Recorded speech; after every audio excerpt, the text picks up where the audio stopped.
عموما د هر انسان د پورا خصوصا بیرون ممالک کې چې کیم خلکه د خپل تنخې د خپل مزدورۍ متعلق پریشان حال دي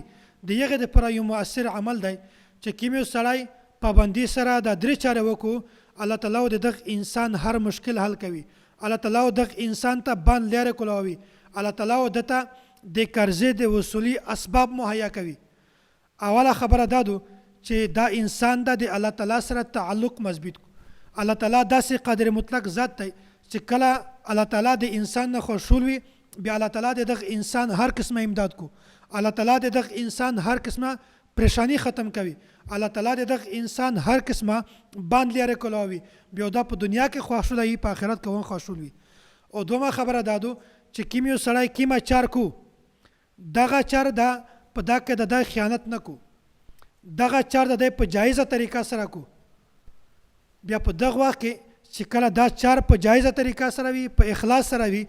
بیا دا کاست الله تعالی ته دغه عمل وسیله پیش کوي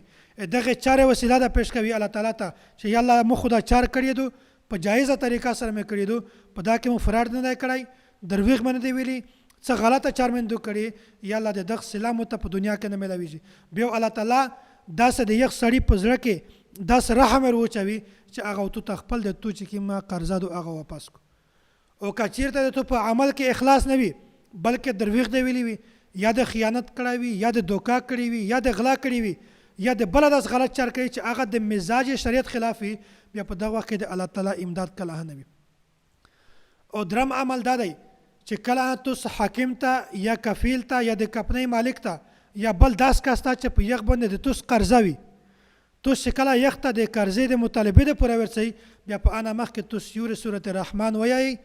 او دا وکي د الله تعالی نه بیا په هغه نه بعد یخ کاست رشه په بسم الله سره سلام ورته وکي ان شاء الله الله تعالی د په زړه کې دا سره حمر وچوي چې هغه د تو په خبره باندې ضرور عمل کو او کچره دا عمل حق کړل شي